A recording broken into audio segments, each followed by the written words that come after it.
하나님 말씀은 구약성경 민수기 1장 44절에서 46절까지입니다. 우리 같이 한 목소리로 함께 읽겠습니다. 이 계수함을 받은 자는 모세와 아론과 각기 이스라엘 조상의 가문을 대표한 12 지휘관이 계수하였더라. 이같이 이스라엘 자손이 그 조상의 가문을 따라 20세 이상으로 싸움에 나갈 만한 이스라엘 자손이 다 계수되었으니 계수된 자의 총계는 60만 3,550명이었더라. 아멘. 계수함을 받은 자들의 총수 60만 3,550명이었다. 여기서 이제 계수함을 받은 자, 이게 이제 하프쿠딤, 그래서 파카드의 이제 복수형입니다. 그래서 그 정관사를 붙인 거죠. 그 방문을 받은 자들, 직역하면 그렇게 되는 거죠. 그래서 이 파카드라고 하는 말이 이제 방문하다라는 뜻이고, 그러니까 방문을 받은 자들. 출애굽기 30장에서 이제 생명의 속전을 이제 반세겔씩 내게 되어 있습니다. 그러니까 그리고 이제 38장에 가서 이제 그 인구 숫자, 이들의 이제 20세 이상의 장정들의 숫자가 이제 본문에서 제기하는 숫자와 똑같이 이제 똑같았다라는 걸 알게 되는데, 그러니까 이미 출애굽기 30장에서 홍해를 건넌 이후에 20세 이상이 된 남자들에 대한 전체의 총수를 거기서 조사를 했단 말이에요. 그리고 그들에 대해서 이제 반세겔씩 생명의 이제 속전을 냅니다. 구원하여 주셨고, 그래서 그들의 생명값으로 이제 반세겔씩 내서 그것이 이제 성전을 짓는데, 이제 성막을 짓는데 사용이 됩니다. 지금 앞에서 이렇게 쭉 이어온 내용을 살펴보면 이미 출애굽기에서 계수되어진 그 숫자들을 지금 여기에서는 12지파별로 나누어서 이제 제시하고 있거든요. 근데 그 총수가 전체가 맞아요. 그러니까 이제 사실 본격적으로 이제 광야의 여정을 시작하려고 하는 이 시점에서 저자들로 하여금 이제 호기심을 이제 자극하는 겁니다. 왜냐하면 지금 이제 홍해를 건너왔고, 그래서 홍해를 건너온 이 사람들이 이제 새롭게 광야를 막 출발하려고 하는 거예요. 근데 이들은 하나님의 구원받은 백성들로서, 그러니까 이제 오늘날로 하면 이제 교회죠. 그래서 교회로서의 이 에다로서 이들의 이름이 이제 하나님께 이제 올려진단 말이에요. 명부에 기록이 되었단 말이에요. 그래서 이들은 이제 애굽에서 약속의 땅인 가나안으로 인도되기 위해서 구원받은 사람들이지 않습니까? 그러니까 과연 이제 이들이 홍해를 건너와서 홍해를 건너올 때까지는 기적적인 그런 상황이 있었고, 어쨌든 이 이제 시내산에서 언약을 맺고 이제 정말 하나님께서 이들 가운데에서 임재하시는 구체적인 이제 성막이 있다 이 말이에요. 그럼 이제 이들이 이제 과연 그러면 이들에게 앞으로 어떤 일이 일어날까?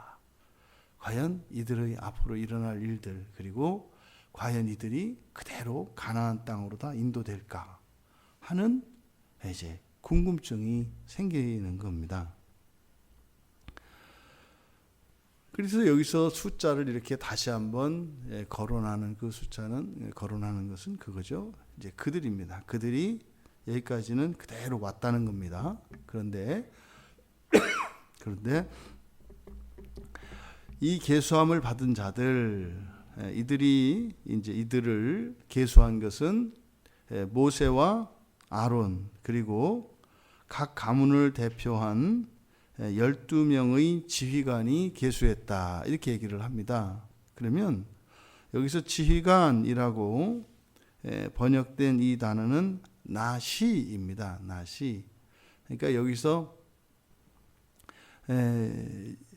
이제 앞에서 우리가 계수하다라고 할 때 지금 여기는 파카드입니다. 여기는 방문하다라고 하는 의미의 파카드고, 맨 처음 민수기에서 시작되어질 때 이 계수하다 이 말은 이제 나사라 그랬어요. 나사라고 하는 것은 이제 들어 올리다, 올려드리다 이런 뜻이라고 했는데, 여기에 사용된 12지휘관에서 이 지휘관이라는 이 말이 나시라고 하는 말인데, 그러니까 나시 비슷하죠. 그러니까 나사에서 파생된 말입니다.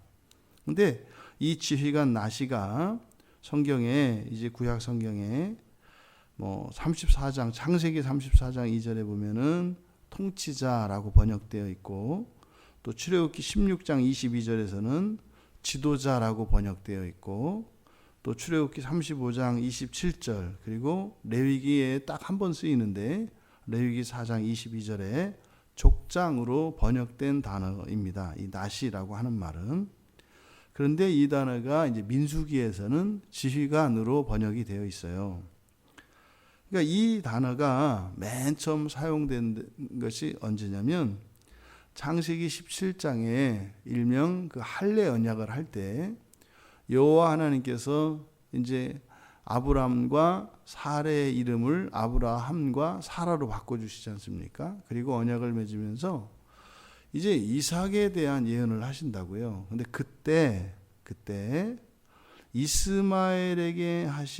이스마엘에게도 축복을 하세요. 이스마엘에게도 하신 축복의 내용이 있거든요. 여기에 맨 처음 등장합니다. 그러니까 출애굽기 17장 20절에 보면 이스마엘에 대하여는 내가 네 말을 들었나니 내가 그에게 복을 주어 그를 매우 크게 생육하고 번성하게 할지라. 그리고 그가 12두령을 낳으리니, 이때 두령으로 번역된 단어가 요 나시입니다. 그러니까 맨 처음에 등장하는 게 여기예요. 내가 그를 큰 나라가 되게 하려니와. 아브라함에게 이제 이삭이 태어나기 전에 이스마엘이 먼저 있었죠. 그러니까 이 이스마엘이 어찌 보면 아브라함에게는 첫 아들입니다. 그런데 사라의 몸종인 하갈로부터 태어났기 때문에 언약의 자손은 아니에요. 하지만 아브라함으로부터 났기 때문에 그에게도 복이 있습니다. 그래서 이삭과 언약을 맺을 거거든요. 그래서 아브라함에서 이삭으로 그 하나님의 언약이 이어져요.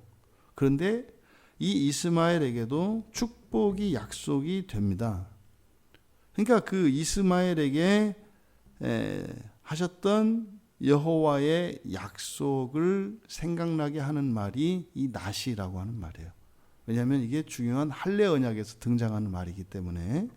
그러면 이 말이 가지고 있는 의미는 이스마엘에 대한 축복을 이야기하고 곧바로 이제 내가 언약은 그 아들, 그가 아니라 이삭이죠. 태어날 이삭과 이제 언약을 맺을 것이다 이렇게 말씀을 하시거든요. 태어날 이제 그 아이 이삭이에요. 근데 바로 이스마엘과 이삭에 대해서 이렇게 대조가 일어나요. 그러니까 이스마엘은 하나님의 복을 받은 사람입니다. 이스마엘도. 근데 그와 언약을 맺은 것은 아니에요. 근데 이삭은 언약을 맺으실 거예요. 그러면 언약을 맺은 이삭과 언약을 맺지 않은 이스마엘 사이에는 뭐예요? 이삭은 절대적인 보호 아래 있습니다. 왜요? 언약 안에 있기 때문에. 만약에 이들이 언약을 깨지만 않는다면 이들은 하나님의 절대적인 보호 아래 있고, 그리고 절대적인 안전 보장이 되어 있어요. 근데 이스마엘은 언약은 없습니다. 다만 복은 있어요.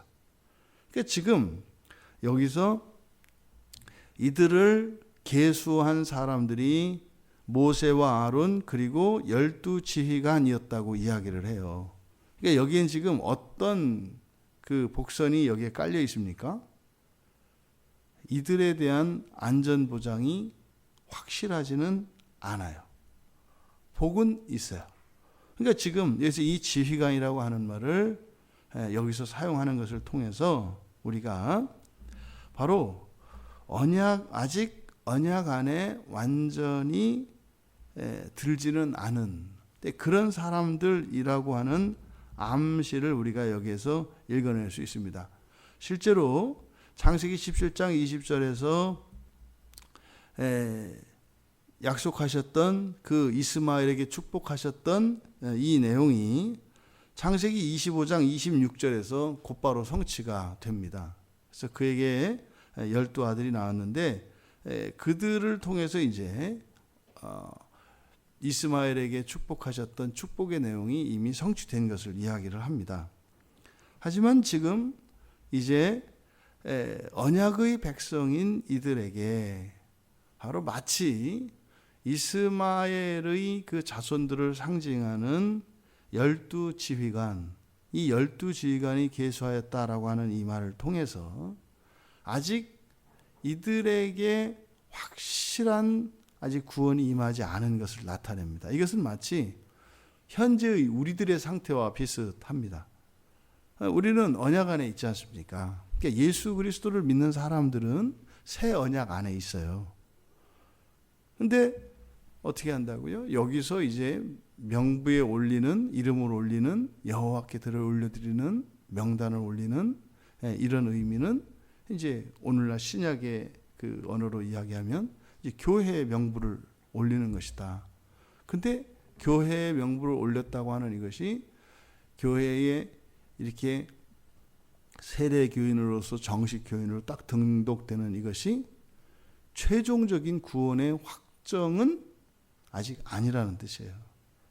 여정이 남아 있어요, 이들이. 그래서 지금 이제 광야를 떠나려고 하는 이들 앞에 그 여정 속에 이런 가변성이 남겨져 있다 이 말이에요.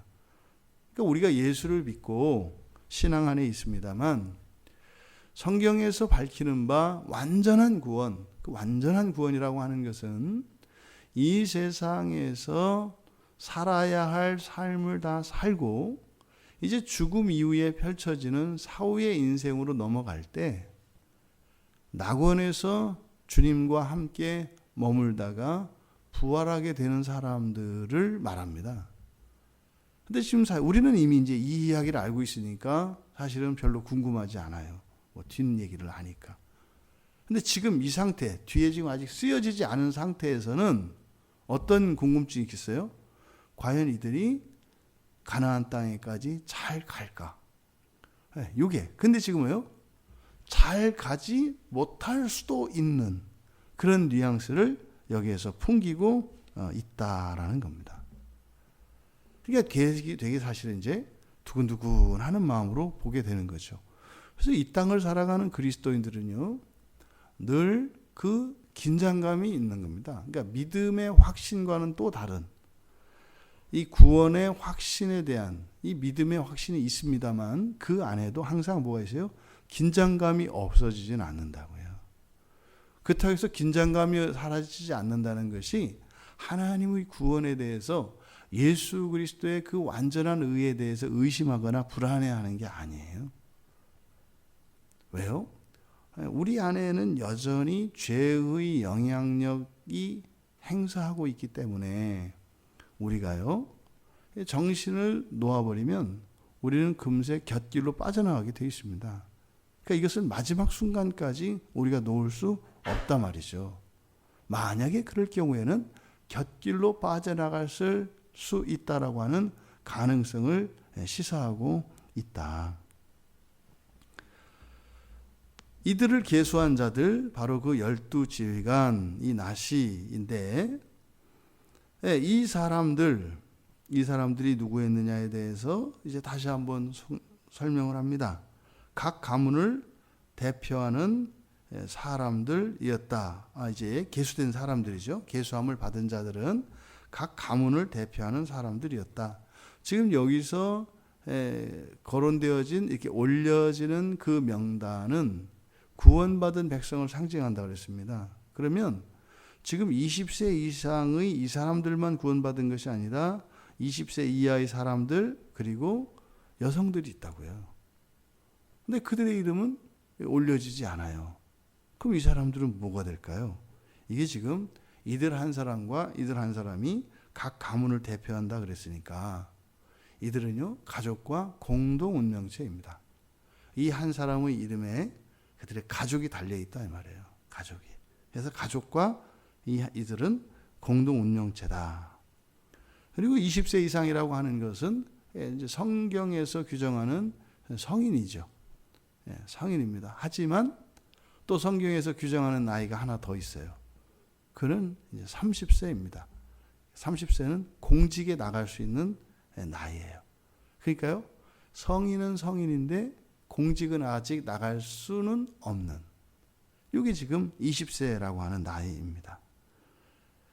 그리고 싸움에 나갈 만한 사람들, 이 싸움이라고 하는 것은 단지 전쟁에서의 이 전투만을 의미하는 것이 아니라 일에도 적용될 수 있는 것이다. 그러니까 일할 수 있는 사람들, 싸움에 참여할 수 있는 사람들, 이게 누굽니까? 건강하고 흠이 없는 사람들이죠. 지금 여기에 사용되는 이 표현이 하나님께 레위기에서 제사법에서 사용되었을 때는 일련되고 흠 없는 어린 양들입니다. 흠 없는 양. 흠 없는 그 양을 여기서는 싸움에 나갈 만한 사람들이죠. 제물로서 흠이 없는 것은 제물로 드릴 수 있는 것이고, 사람으로서 흠이 없다라고 하는 것은 싸움에 참여할 수 있는 것이고, 하나님의 전투에 참여할 수 있는 것을 말합니다. 이때 계수된 총수가 60만 3,550명이었다. 이것은 앞에서 밝힌 것처럼 출애굽기 38장 26절에 있는 수와 동일합니다. 그래서 지금 여기서 이 민수기는 실제로 수를 카운트한 게 아니에요. 왜냐하면 지금 한나절 안에 끝냈거든요. 여러분, 모세와 아론이 12명을 데리고 이스라엘에 있는 이 사람들의 수를 다 헤아려요? 절대로 불가능합니다. 그게 안 되는 겁니다. 그러니까요, 이것은 이미 앞에서 이미 그 수는 다 헤아려졌고, 여기에서는 뭐예요? 성막이 세워진 이후에 이제 교회로서, 그 구원받은 하나님의 백성들로서 수를 명확하게 제시하는 겁니다. 왜요? 이 다음에 가나안 땅에 갔을 때 그때와 대조하기 위한 것입니다. 그리고요, 역사적으로 교훈을 남기기 위한 겁니다. 이 사람들이 이렇게 간 거죠. 그런데 이들이 어떻게 되는지, 이 세상에 지금 그냥 오늘을 기준으로 해서 이 세상에 있는 모든 교회에 이 세례교회 명부를 다 가지고 있습니다. 그럼 이 명단이 어떻게 되어질지, 이것을 정확하게 대조하고 비교할 수 있는 날이 온단 말이죠. 그러니까 지금 이 숫자의 의미는 단순히 그냥 이 총수를 계산한 이것이 아니라, 사실은 앞으로 이 구원의 여정 속에서 어떠한 일들이 일어날 것이며 여기에 어떤 변화가 일어날 것인지를 비교하기 위한 기준으로서 제시되는 것이다. 그리고 이것은요, 각 가문을 대표하는 숫자라고요. 전체 숫자는 아닌 거죠. 그래서 이게 지금 앞에서 바로 출애굽기 38장 26절에 그 자료를 그대로 사용한 것으로 보이는 거죠. 그리고 이 숫자는 출애굽한 모든 사람들을 대표하는 숫자라는 겁니다. 근데 왜 이렇게 20세 이상 싸움에 나갈 만한 남자들로 이렇게 했느냐? 구원의 의미를 나타내는 것이다. 구원이라고 하는 것은 하나님의 택함을 받은 구별되는 사람들이라는 것만을 나타내는 것이 아니라, 구원에는 하나님의 목적이 있다는 뜻이에요. 목적이 있다는 거예요. 이 싸움으로 나타내는 이것이 단지 이들이 싸울 싸움만을 이야기하는 것이 아니라, 하나님의 택함을 받고 구원받은 사람들은 하나님의 창조의 목적에 기여하게 되어 있어요. 그러니까 이 목적과 상관이 없는 구원은 의미가 없다는 것입니다. 그것을 나타내기 위해서 이렇게 설명을 하고 있는 거죠. 여러분들의 바람은 어떻습니까?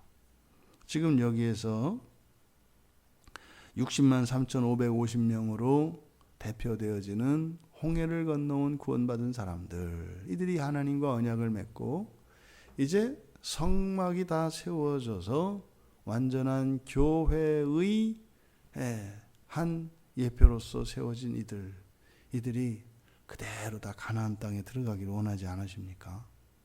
다 원합니다. 저도 간절히 바랍니다. 이들 가운데에서 단 한 사람도 떨어지지 않고 모두 다 가나안 땅에 들어가기를 바랍니다. 오늘 현재 이 지구상에 존재하는 모든 그리스도인들이 있습니다. 이들이요, 이제 광야의 여정 앞에 있죠. 또 그 광야의 여정을 오늘 또 새롭게 하루를 가게 될 것입니다. 그들이 하나님께서 인도하시는 그 길을 따라 믿음의 길로 승리할 수 있기를 바랍니다. 오늘 우리는 그렇게 광야의 한 날로서 이 하루하루를 살아가는 것이죠. 이 하루 뒤에는 또 다른 날이 있습니다. 이 하루를 살고 난 뒤에 우리가 살고 난 그 하루에 이어질 그 다음 날이 기다리고 있다는 것입니다.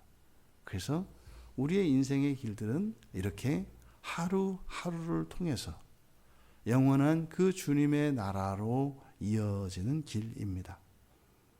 여기 이제 수많은 갈림길들이 있습니다. 그럼 수많은 갈림길들을 나갈 때 이들은 지금 한 길로 함께 모여서 갑니다만 사실상 이 신약의 시대에는 여러분 자신이 우리들 각자가 성전이기 때문에 왜요? 우리 안에 여러분 안에 성령이 내주하시거든요. 이때는 성막이 하나밖에 없어요. 그 성막을 중심으로 수백만의 사람이 모여서 함께 갑니다. 근데 신약은 문제가 뭐예요? 여러분 각자가 안에 성령을 모시고 있어서 여러분들이 성전이에요. 그럼 어떻게 돼요? 이들은 그래도 성막을 중심으로 해서 이제 뒤에 가면 이제 진을 짜지 않습니까? 그렇게 움직여요. 근데 이제 신약의 백성들이 광야를 가는 방식은 뭐예요? 다 각계 전투입니다. 다 자기 나름대로의 성전을 모시고 각기 나름대로. 이들이요 다 확신이 있죠. 왜요? 성령이 내 안에 계시니까. 거기다 또 이제는 성령까지 있지 않습니까? 훨씬 어렵죠. 훨씬 어렵죠.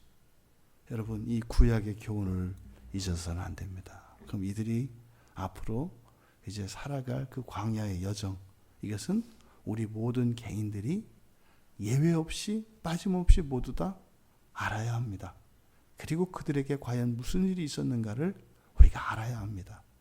그래서 우리에게 남은 인생을 승리할 수 있는 우리 모두가 되시기를 주님의 이름으로 축원합니다.